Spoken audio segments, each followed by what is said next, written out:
Hi, I'm PJ Hanks, and I love essential oils.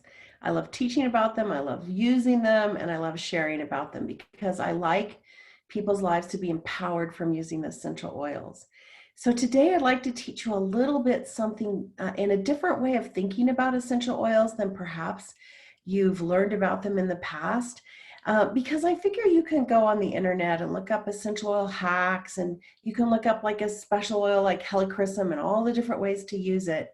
But I want you to think about how to use an essential oil for an issue that you may be having in a different way. And because learning can be best if we do both audio and visual, I've created a PowerPoint that I'd like to go through with you.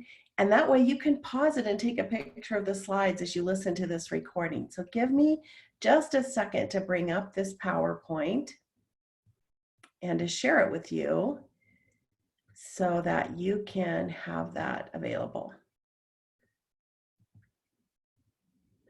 All right, so I'd like to talk about using essential oils in a way I call staging issues and staging oils, for lack of a better word.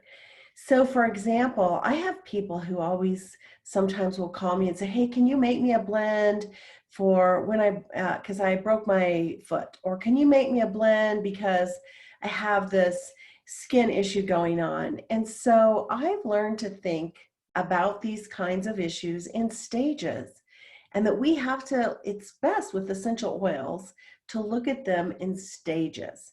Like, what oil would we use at this stage? What oil would we use at this stage, or set of oils? And it works better for what we want to do in recovering from our issues if we look at them in stages. So I've broke it down for the sake of learning into 4 stages. There's the clean stage where you need to cleanse something out or get it cleaned out so we can then start soothing it. Any type of feelings or issues we have with it, we want to soothe that. And then the next step is to support it so that our immune system can support what we need to do in helping that issue go away or be supported in helping it recover from it. Now, sometimes these stages, soothe and support, can be flipped. Sometimes with issues, you want to support it before soothe it. And the last, for the lack of a better word, is we want to erase it. We want to have it gone. We want to forget that we ever had the problem. So let me take you through 3 different scenarios on how you might use these stages with essential oils. And keep in mind that I'm going to give you a list of essential oils that are some of my favorites for using for these stages, but you can create your own list, or a list of oils that you own and have, or create a shopping list of oils that you want. So let's look at something where we have a skin wound. For example, I went on a small hike the other day with my family, and I had a sticker bush attack the back of my leg. And I didn't really even know it happened until there was this stinging and burning. And I looked back there and I had this red liquid coming out of this scratch. And so this is an example of a skin wound, and this is how I approached it, or how I might approach other skin wounds. First of all, it needs cleaned out. I mean, what did that sticker bush do in there? So oils like lavender, geranium, and even the adaptive blend are great oils to use. You have to use all 3, but use 1 or more of them in cleaning that wound out. And then the next step is to soothe it, because it was so stingy. So if you have some frankincense, that helps. Copaiba, deep blue. There are a lot of oils that will soothe, and depending on the level of soothing that you need. And the third is to support it by using oils like On Guard, Tea Tree, Melissa, Rose. And I happened to use Rose that day because that's what I had on hand, and I'm such a lover of rose oil for all things skin. But I just kept rolling that. I wrote rose oil touch on my hand and kept putting it over it to support it over the next few days so that it wouldn't get threatened by some environmental threat that could have been exposed by that bush.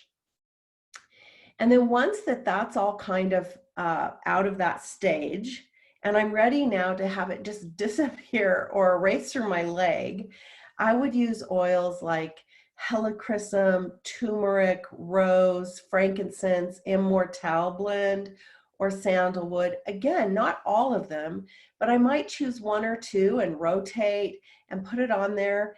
As with all oils, it's best to use a little bit more frequently than to use a whole bunch just once a day.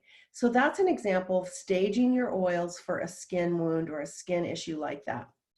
The next is, what if you have a skin issue like a prickly rash or itchy rash or something like that? How would we use these 4 stages for that? Well, again, cleaning it if necessary with lavender or geranium, maybe a little Roman chamomile, and then soothe it with things like sandalwood, frankincense, copaiba, magnolia, and maybe putting that in some sort of carrier oil or the body butter or the unscented lotion that doTERRA has. And then making sure once it's soothed, and that may take a day, a few hours, or a few days, we then are ready to support it to make sure that there's no environmental threats behind that or continuing to cause it issues. So again, you might use different oils on whether it's a moist skin issue or a dry skin issue, but here's some ideas. The On Guard hand soap is beautiful in supporting skin issues and skin rashes for helping protect them. Some tea tree oil, helichrysum, and there's that rose again. And like I said, you may add a lot of other oils here. These are just some of my favorites. And then for that last stage, when we have it soothed, we have it supported, and we're now ready to just erase it and have it clear up, then we're again going to turn to oils like helichrysum, yarrow palm, the rose, the frankincense, the immortelle. And with the yarrow palm, you could use either the oil duo, or you could use the yarrow palm serum. That would be a great choice as well. A lot of this depends on what do you have in your box, or what does the person have that you're helping with that box, in their box. But again, you might want to make up a list of oils that go along with each of these 4 stages and just kind of think through what you're trying to help with in terms of stages. Now, the next issue I want to share is a broken bone. Unfortunately, those happen sometimes. We can't fix the broken bone with essential oils, but we can certainly support the body in helping that broken bone to heal quickly. So the first, again, is there any cleaning? You know, what caused the broken bone? Do we need to clean up the area? Is there skin broken or anything like that? And then we look at soothing. Broken bones can be so painful. So things like deep blue, wintergreen essential oil, or birch oil if you have some. Again, diluting those as needed. And then when we get into that soothing, the soothing stage kind of passes, and you might even overlap the soothing and supporting together. But again, soothing in stages.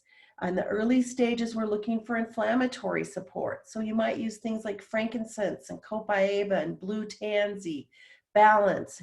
And then when we get into where we need circulation going, we might look at cypress and geranium and patchouli and cedarwood, and continuing to support that bone area and the body in supporting the healing of that bone as quickly as possible. And bringing in, of course, some of the beautiful bone nutrient that we have. And then the last is, once that's set and just needing to heal, we want to look at those erase stages again. And again, we might be overlapping some support and erasing towards the end with helichrysum and frankincense and sandalwood. Those are, again, some of my favorites.